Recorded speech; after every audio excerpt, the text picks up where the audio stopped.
Welcome guys GK MCQs MK channel में आपका बहुत बहुत स्वागत है। सब्सक्राइब कीजिए जीके एमसीक्यूज एमके चैनल को और पाइए रोजाना मल्टीपल चॉइस क्वेश्चन जो कि आपके एंट्रेंस एग्जाम और कंपटीशन एग्जाम दोनों के लिए बहुत ही ज़्यादा इंपॉर्टेंट है। सो गाइज आज हम डिस्कस करने वाले हैं फिजिक्स के यानी कि भौतिक विज्ञान के मल्टीपल चॉइस क्वेश्चन। आप बहुत सारे के कमेंट आ रहे थे कि सर फिजिक्स के प्रोवाइड कराइए एमसीक्यूज। ठीक है, तो चलिए डिस्कस कर लेते हैं। पहला क्वेश्चन है, ऊष्मागतिकी के प्रथम नियम में संरक्षित होता है। क्या संरक्षित होता है? संवेग, ऊर्जा, ऊर्जा और संवेग दोनों, इनमें से कोई नहीं। ऊष्मागतिकी के प्रथम नियम में संरक्षित होता है। आपको वन ऑप्शन सेलेक्ट कर लेना है।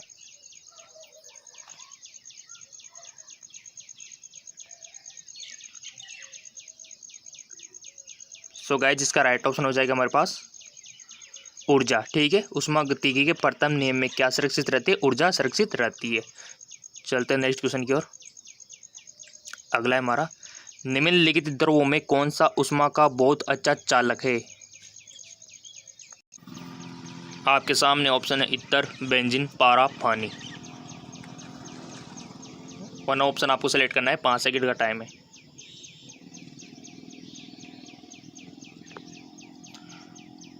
सो इसका राइट ऑप्शन हो जाएगा पारा, जो है हमारा ऊष्मा का बहुत अच्छा चालक है। तभी इसको थर्मामीटर में यूज किया जाता है, क्योंकि ये जो है हीट को ईजिली डिटेक्ट कर लेता है। अगर आपके पास आसपास थोड़ी सी हीट है तो उसको डिटेक्ट करके पारा बढ़ने लगता है। ठीक है, तभी जो है इसको हम थर्मामीटर में यूज करते हैं, यही कारण है।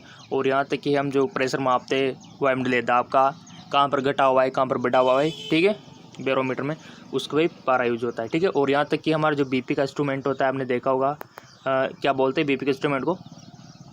स्पाइगोमैनोमीटर। ठीक है, बीपी जिसे मेजर करते हैं उसे स्पाइगोमैनोमीटर बोलते हैं। ये आपको पता होना चाहिए। और नॉर्मल बीपी कितनी होती है? 120/80। ठीक है, mmHg। ये चीज़ आपको पता होना चाहिए। ठीक है, चलते आगे को। तो हमारा ऊष्मा का बहुत अच्छा चालक कौन है? पारा है, मरकरी। ठीक है, अगला है हमारा, निम्नलिखित में से किसकी ऊष्माधारिता अधिक है?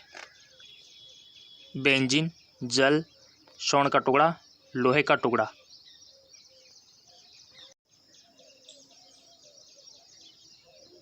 सो इसका राइट ऑप्शन हो जाएगा जल, जिसकी ऊष्माधारिता क्या है? अधिक है। ठीक है, चलते आगे और। बर्नौली प्रमेय आधारित है। 11th में आपने पढ़ा होगा एनसीईआरटी में बर्नौली के बारे में। ऊर्जा संरक्षण, संवेग संरक्षण, या फिर आवेश संरक्षण, या फिर इनमें से कोई नहीं। बर्नौली प्रमेय 11th में पढ़ चुके हो आप।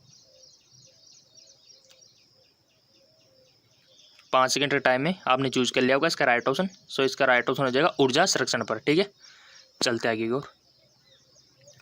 एंगस्ट्रम क्या मापता है? तरंगदैर्घ्य को, आवर्तकाल को, आवर्ती को, या फिर समय को? एंगस्ट्रम क्या मेजर करता है?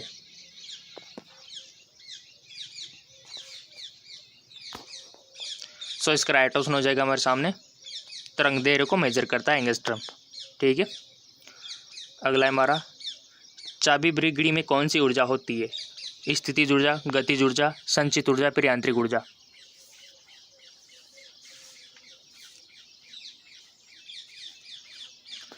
सो इसका राइट ऑप्शन हो जाएगा हमारे सामने स्थितिज ऊर्जा, क्योंकि उसमें क्या होता है? स्प्रिंग होती है। ठीक है, और स्प्रिंग में क्या होती है? स्थितिज ऊर्जा होती है। ठीक है, अगर मान लो कोई भी विषय वस्तु या फिर कोई भी वहाँ कोई भी गति कर रहा है तो उसमें क्या होती है? गतिज ऊर्जा होती है। ठीक है, कोई भी मैटर अगर गति कर रहा है तो उसमें गतिज ऊर्जा होती है। ठीक है, यांत्रिक ऊर्जा क्या बोल सकते हो आप?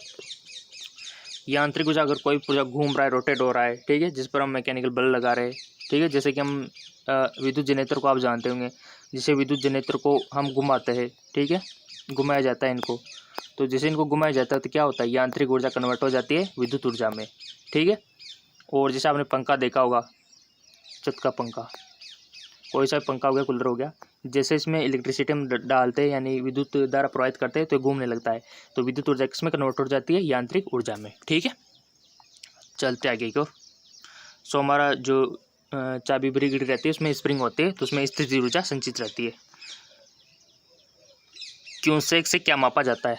मोस्ट इम्पोर्टेंट, अगर आपने न्यूज़पेपर पढ़े होंगे तो ईजिली आ गया होगा। ठीक है, वैसे तो ये फिजिक्स का क्वेश्चन है आपके 12th का, अगर वहाँ नहीं देखा है ना तो न्यूज़पेपर में आता रहता है क्वेश्चन के बारे में। जल के बहाव को नापता है, जल की गहराई को मापता है, जल की मात्रा को नापता है, फिर जल की शुद्धता को मापता है।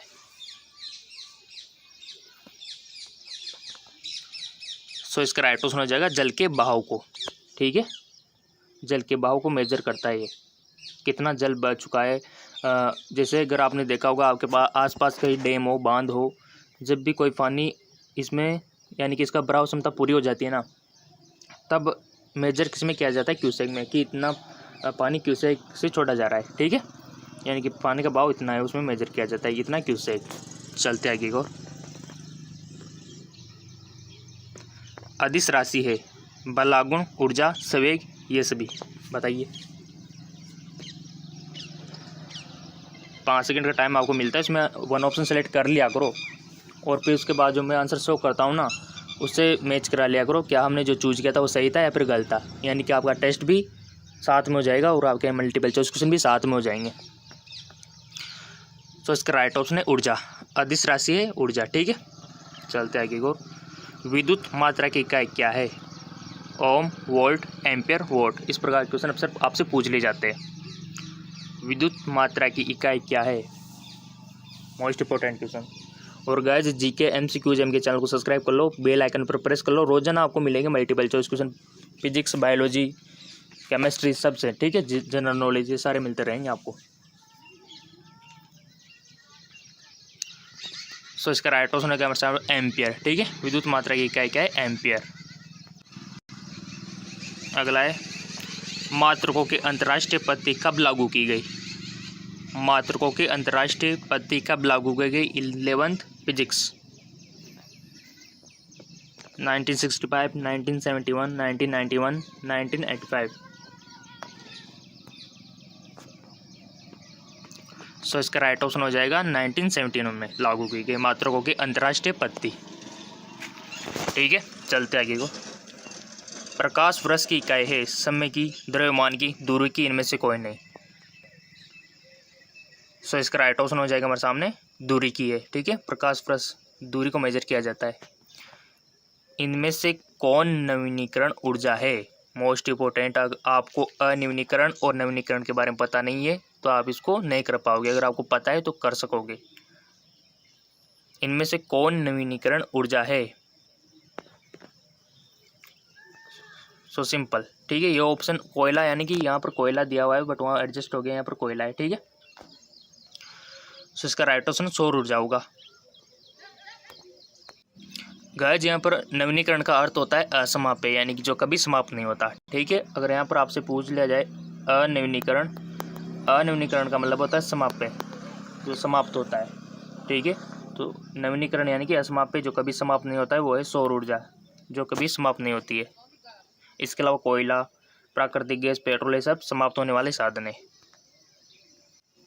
ठीक है, चलते आगे को, विद्युत चुम्बक बनाने के लिए प्राय किस पदार्थ के छड़ का प्रयोग किया जाता है, उपयोग किया जाता है, मोस्ट इंपोर्टेंट। इस्पात, नरम लोहा, पित्तल, इनमें से कोई नहीं। सो इसका राइट ऑप्शन हो जाएगा नरम लोहा। ठीक है, विद्युत चुम्बक बनाने के लिए नरम लोहे का उपयोग किया जाता है। व्यावसायिक मोटरों में किस प्रकार के चुम्बक का उपयोग किया जाता है, अस्थायी चुम्बक, नाल चुम्बक, विद्युत चुम्बक, सामान्य छड़ चुम्बक, बताइए।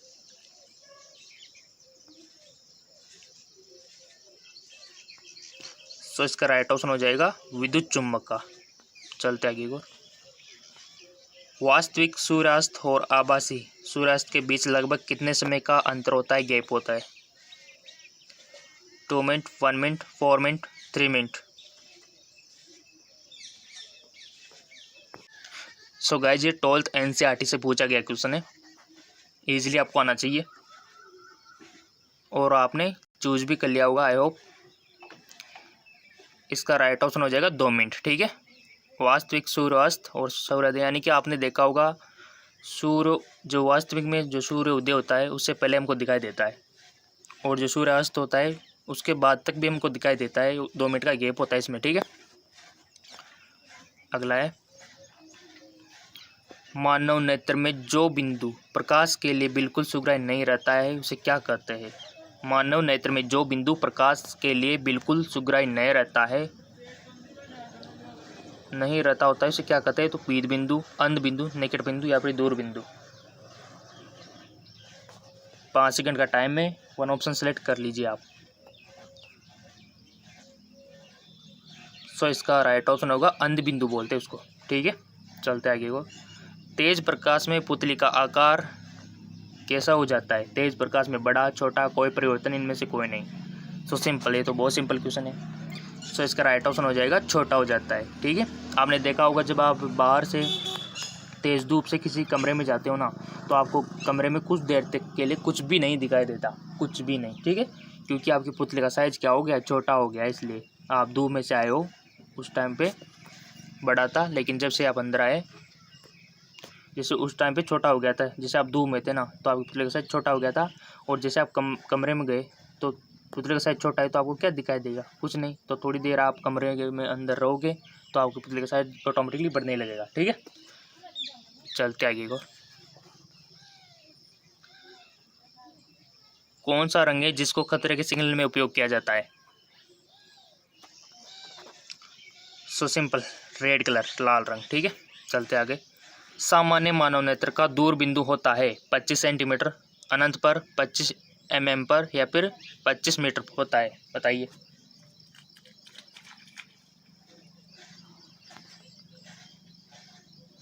सो इसका राइट ऑप्शन है अनंत पर। ठीक है, सामान्य मानव नेत्र का दूर बिंदु होता है। दूर बिंदु की इसने बात की है। ठीक है, अगर निकट बिंदु की बात करता तो क्या आंसर होता है, ये आपको पता है। ठीक है, 25 सेंटीमीटर, लेकिन इन्होंने उल्टा पूछ लिया कि दूर बिंदु होता है तो इन्फिनाइट जाएगा। ठीक है, विद्युत बल्ब का फिलामेंट होता है, विद्युत बल्ब का फिलामेंट होता है तांबे का बना होता है, प्लेटिनियम का, टंगस्टन का, इनमें से कोई नहीं। चूज के लिया होगा आपने, इसका राइट ऑप्शन हो जाएगा टंगस्टन का। ठीक है, चलते आगे हो। नेत्र लेंस में समायोजन की क्रिया होती है आयरिस द्वारा, नेत्र लेंस द्वारा, सिलेरी पेशियों द्वारा, कॉर्निया द्वारा। नेत्र लेंस में समायोजन क्रिया किसके थ्रू होती है? चूज के लिया होगा आपने, इसका राइट ऑप्शन है हमारे सामने सिलेरी पेशियों द्वारा होता है गाइज। ठीक है, सिलेरी पेशियाँ होता है मेरे आइज में, जो कि नेत्र लेंस का समायोजन कर सकती है। ठीक है, उनको एडजस्ट कर सकती है सिलेरी पेशियाँ। ठीक है, याद रह जाएगा गाइज। आप चाहे तो इनको अपने पास अगर कोई भी नोट्स हो ना, जो आपको लगे कि इनको लिख लेना चाहिए, उन क्वेश्चन को अगर आप लिख लोगे ना तो आपका ही फ़ायदा है, ताकि आप इंट्रेंस एग्ज़ाम देने जाओ उससे पहले पढ़ सको। ठीक है, तो आप लिख सकते हो वीडियो को पॉज करके, कोई दिक्कत वाली बात नहीं है। ठीक है, चलते आगे को। अगर आपको लगता है कि बार बार वीडियो देख लेंगे तो कोई दिक्कत वाली बात ही नहीं है। अगर आप 2-3 बार वैसे वीडियो देख लेंगे ना तो ऐसे याद हो जाएंगे आपको। 2-3 बार में तो कंफर्म है कि आपको हो ही जाएंगे, लिखने की जरूरत ही नहीं है फिर तो। टॉर्च से किस प्रकार के प्रकाश पुंज की प्राप्ति होती है? समांतर प्रकाश पुंज, संतृप्त या फिर असंतृप्त, सन्निकटन सत्य? बताइए। सो इसका राइट ऑप्शन हो जाएगा संतृप्त प्रकाश पुंज की। चलते। सोलर कुकर में प्रयोग किए जाते हैं कौन सा दर्पण सोलर कुकर में प्रयोग किया जाता है? दिमाग लगा के बताना है। अवतल, उत्तल, समतल या इनमें से कोई नहीं।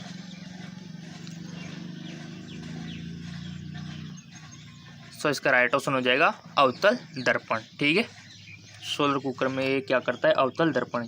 सूर्य से मान लो कोई भी प्रकाश आएगा, ठीक है, दर्पण कौन सा है हमारे सामने? अवतल तो इस प्रकार का होता है, ठीक है, अवतल दर्पण। लेकिन हमारे पास उत्तल दर्पण है जी। ठीक है, तो उत्तल दर्पण के बारे में आपको पता ही होगा। और आपको पता है कि वाहनों में किस प्रकार के दर्पण यूज किए जाते हैं? बताइए। वाहनों में जो यूज किए जाते हैं वो उत्तल दर्पण यूज किए जाते हैं। ठीक है, जिसमें प्रतिबिंब क्या बनता है? छोटा बनता है, ताकि सारा एरिया दिखाई दे ड्राइवर को। चलते आगे को।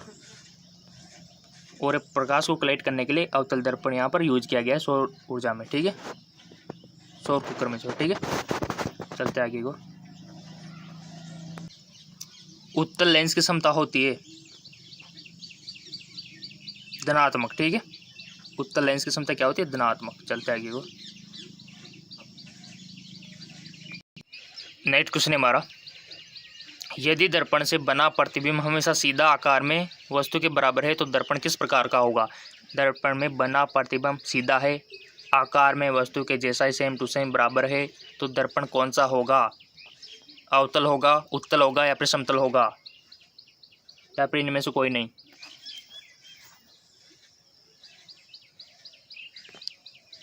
तो इसका राइट ऑप्शन हो जाएगा समतल दर्पण है। ठीक है, चलते आगे को। प्रकाश के परावर्तन के नियम के अनुसार आपतन कोण परावर्तन कोण से बड़ा होता है, आपतन कोण परावर्तन कोण के बराबर होता है, आपतन कोण परावर्तन कोण से छोटा होता है, सभी कथन सत्य है। वन ऑप्शन सेलेक्ट कर लिया होगा आपने। प्रकाश के परावर्तन के नियम के अनुसार, सिंपल सी बात है, आपतन कोण परावर्तन कोण के बराबर होता है। ठीक है, आपने देखा होगा कि इसका जो नियम है आपको पता होना चाहिए। जैसे अगर यहाँ से इस एंगल पे डालेंगे ना, तो यहाँ से काल्पनिक हम कह सकते हो, तो इसी एंगल पे वो मुड़ जाती है। ठीक है, जितना कोण इधर जितना ही कोण उधर। ठीक है, ये आपको पता होना चाहिए। वास्तविक वस्तु का आभासी प्रतिबिंब बनता है, वास्तविक वस्तु का आभासी प्रतिबिंब बनता है उत्तल दर्पण में, समतल में, अवतल में, या फिर इनमें से कोई नहीं।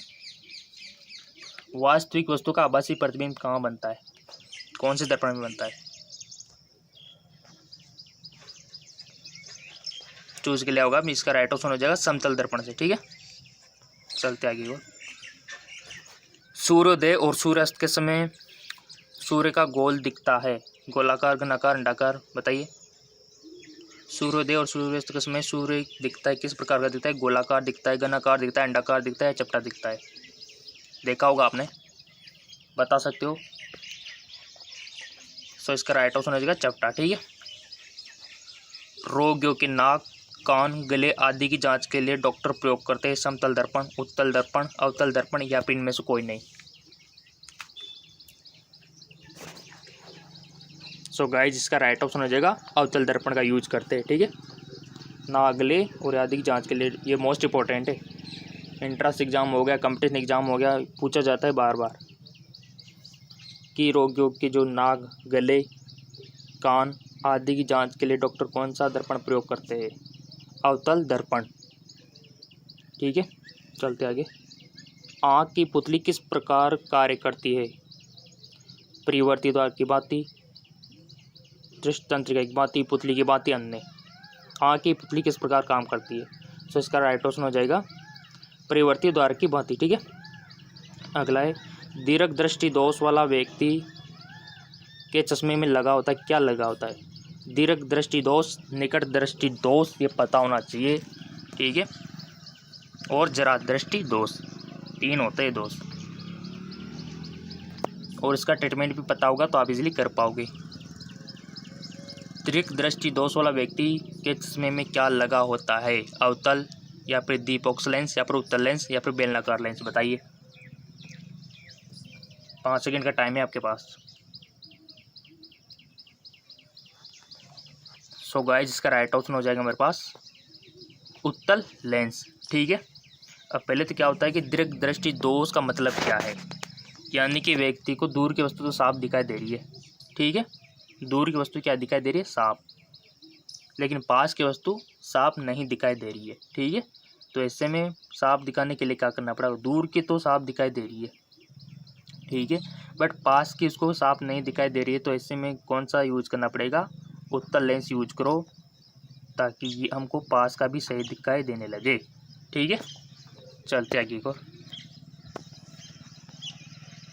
दूरदृष्टि दोष वाले आंखें साफ देख सकती है, दूरदृष्टि दोष वाली आंखें साफ देख सकती है, बताइए। निकट की वस्तु को, बड़ी वस्तु को, दूर की वस्तु को, बताइए।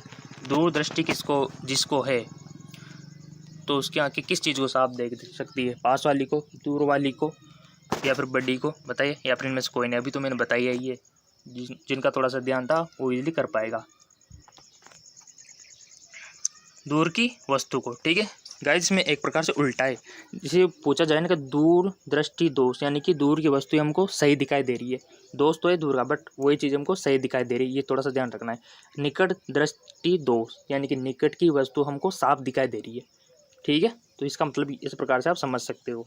दूर दृष्टि यानी कि दूर की वस्तु अच्छी दिखाई दे रही है, निकट दृष्टि यानी कि निकट की वस्तु अच्छी दिखाई दे रही है। इस प्रकार से याद रखना पड़ेगा आपको, नहीं तो आप कंफ्यूज होके इनके सवालों के जवाब उल्टा सुल्टा करके आ जाओगे।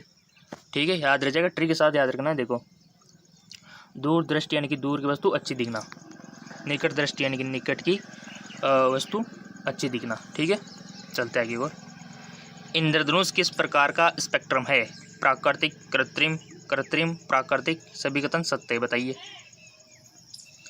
सो सिंपल इसका राइट ऑप्शन हो गया प्राकृतिक स्पेक्ट्रम है। ठीक है, प्रिज्म के थ्रू भी आप बना सकते हो या फिर कर पे भी आप बना सकते हो, दर्पण के द्वारा, समतल दर्पण के थ्रू।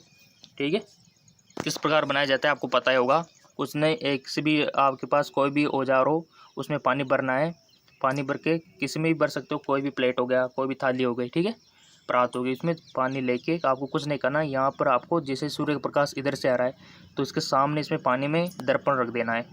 इधर से जैसे सूर्य का प्रकाश आएगा तो इसका रिफ्लेक्ट आप अंधेर थोड़ा सा, मतलब जहाँ पर अंधेरा हो ना वहाँ करना, तो वहाँ पर धनुष बन जाएगा। ठीक है, इस प्रकार आप बना सकते हो ग्रह पे भी। चलते आगे को। चुंबकीय क्षेत्र का मात्रक होता है, मोस्ट इंपॉर्टेंट, ये मात्रक अक्सर पूछे जाते हैं, आपके लिए स्पेशल वीडियो बना दूंगा सभी मात्रक। ठीक है, जितने भी फिजिक्स के मात्रक हैं सारे निकाल के, और चैनल सब्सक्राइब कर रखा है, आपको मिल जाएगा, डोंट वरी। चुंबकीय क्षेत्र का मात्रक होता है न्यूटन, टेस्ला, एम्पियर या फिर मीटर। ठीक है, चुंबकीय क्षेत्र का मात्रक होता है, इसका राइट ऑप्शन हो जाएगा टेस्ला। ठीक है, चुंबकीय क्षेत्र को किस में मेजर किया जाता है? टेस्ला में। ठीक है, चलते आगे को। न्यूटन में फिर किसको किया जाता है? फोर्स को, बल को। ठीक है, एम्पियर में किसको किया जाता है? फिर एम्पियर में करंट को, धारा को। ठीक है, मीटर में दूरी को, डिस्टेंस को। सिंपल। ठीक है, तो ये मेजरमेंट आपको पता होना चाहिए। शारीरिक कार्यों को करने के लिए किस प्रकार की ऊर्जा का उपयोग किया जाता है? ऊर्जा, सौर ऊर्जा, पेशीय ऊर्जा, फिर रासायनिक ऊर्जा। शारीरिक कार्यों को करने के लिए सो सिंपल इसका राइट ऑप्शन हो जाएगा पेशीय ऊर्जा। ठीक है, चलते आगे को। कौन सी प्रक्रिया प्रकाश और ध्वनि दोनों में घटित नहीं होती है? सो गाइज आपके सामने ऑप्शन है ध्रुवण, अपवर्तन, विवर्तन, परावर्तन। सो इसका राइट ऑप्शन हो जाएगा ध्रुवण। ठीक है, अगला है किसी द्रव का उसके क्वथनांक से पूर्व उसके वाष्प में बदलने की प्रक्रिया को क्या कहते हैं? किसी द्रव का उसके क्वथनांक से पूर्व उसके वाष्प में बदलने की प्रक्रिया को क्या बोलते हैं? संघनन, हेमीकरण, वाष्पीकरण या इनमें से कोई नहीं।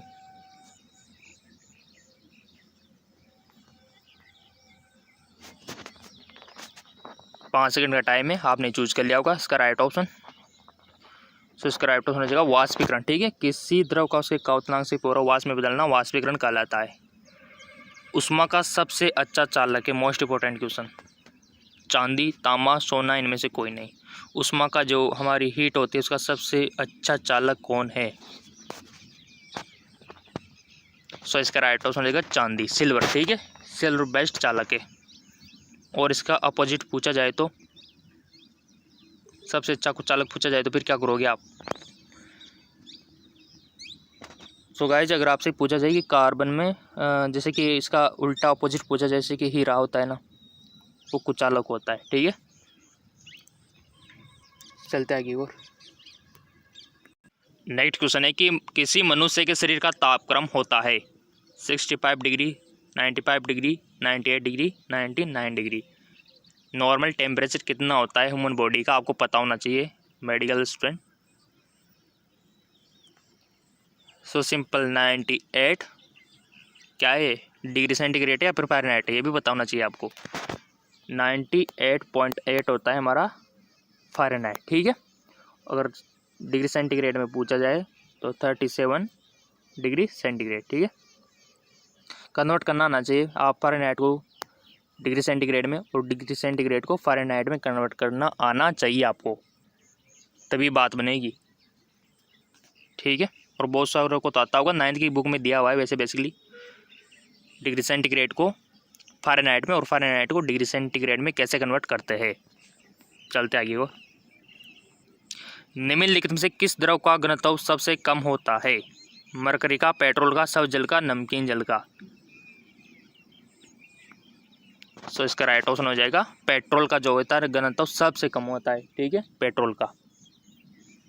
आप जैसे भी देखोगे बाहर निकालते उड़ने लग जाता है ये। ठीक है, चलते आगे को। सूर्य की ऊर्जा उत्पन्न होती है ऑक्सीकरण द्वारा, नाभिक के विखंडन द्वारा। मोस्ट इंपॉर्टेंट क्वेश्चन है आयनन द्वारा, नाभिक के संलयन द्वारा। गाइज ये जो सन है, सूर्य है, ये रेगुलर आपको पता है प्रकाश प्रोवाइड कराता रहता है। ऐसा इसमें क्या हो रहा है जो हमको इतनी ऊर्जा मिल पा रही है? कौन सी क्रिया इसमें हो रही है एक्चुअली? क्या इसमें ऑक्सीकरण हो रहा है, नाभिक के विखंडन हो रहा है, आयनन हो रहा है, नाभिक के संलयन हो रहा है, ऐसा क्या हो रहा है? तो आपको राइट ऑप्शन बताना है इसका।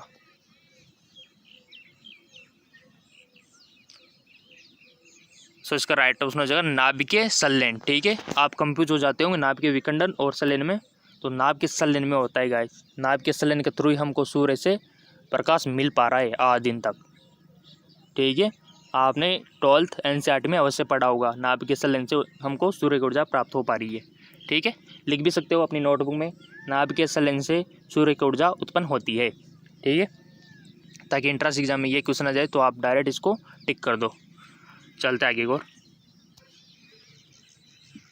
श्यानता की इकाई है वाइजली, पास्कल, इनमें से कोई नहीं।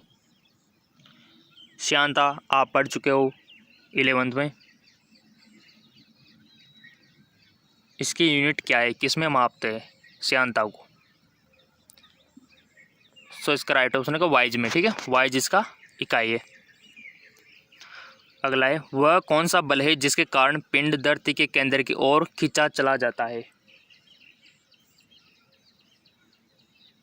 वह कौन सा बल है जिसके कारण पिंड धरती की ओर खींचा चला जाता है? द्रव्यमान है, आवेग बल है, गुरुत्वाकर्षण है, संवेग है, आपको बताना है।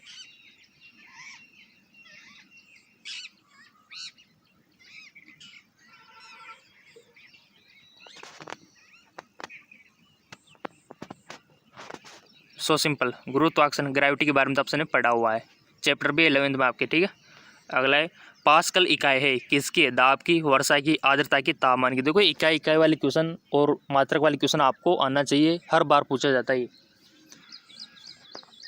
चाहे तो आप चार्ट भी बना सकते हो ताकि आपको सारे मात्रक एक जगह मिल जाए, सारी इकाइयाँ एक जगह मिल जाए।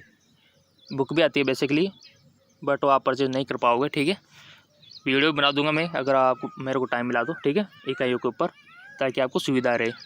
सारी इकाइयाँ आप पढ़ के चले जाओ, सारे मात्रक आप पढ़ के चले जाओ, आपका एंट्रेंस एग्जाम देने, कंपटीशन एग्जाम देने। अगला है, गुरुत्वाकर्षण के सार्वभौमिक नियमों का प्रतिपादन किसने किया?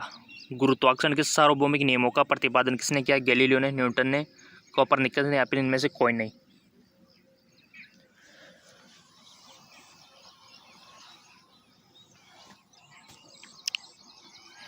सो इसका राइट ऑप्शन हो जाएगा न्यूटन ने। ठीक है, गुरुत्वाकर्षण के सार्वभौमिक नियमों का प्रतिपादन न्यूटन ने किया। अगला है,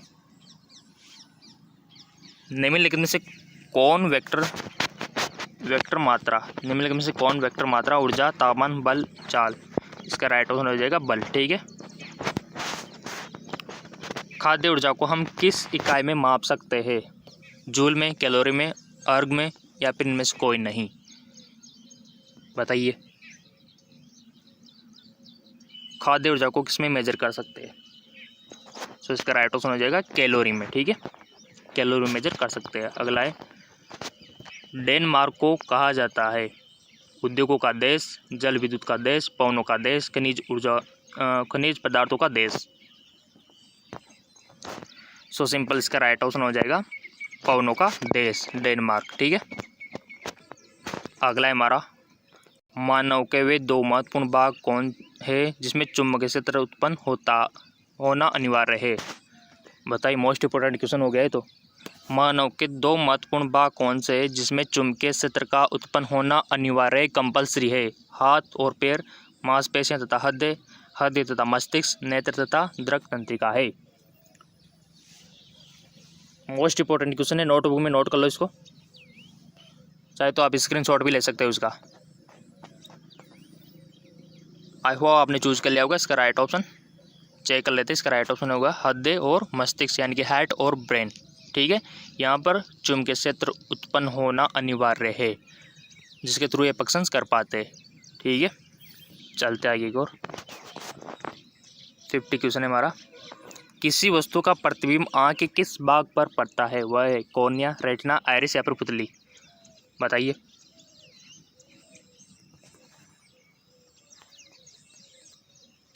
सो इसका राइट ऑप्शन हो जाएगा रेटिना पर। ठीक है। सो गाइस यहाँ पर हमने 50 क्वेश्चन डिस्कस करे फिजिक्स के। आपने जो ऑप्शन चूज किए थे वो कितने सही निकले 50 में से आप खुद अंदाज़ा लगा सकते हो और खुद अपना एनालिसिस कर सकते हो। ठीक है। और अधिक आपको मल्टीपल चॉइस क्वेश्चन चाहिए तो नीचे डिस्क्रिप्शन पे लिंक दिए हुए हैं, वहाँ से आप गेन कर सकते हो multiple choice question biology, chemistry, physics के। ठीक है। और नेक्स्ट वीडियो पाने के लिए चैनल को सब्सक्राइब करके बेल आइकन पर प्रेस रख सकते हो, ताकि जब भी नया वीडियो रोज़ाना मिलेगा, वैसे वीडियो तो आपको पता ही है रोज़ाना वीडियो मिलती है आपको मल्टीपल चॉइस क्वेश्चन की। ठीक है। तो वो आपको मिल जाएगी। तो फिलहाल जो वीडियो आपने नहीं देखा है ना, उसको देख लीजिए, लिंक नीचे डिस्क्रिप्शन में दिया हुआ है।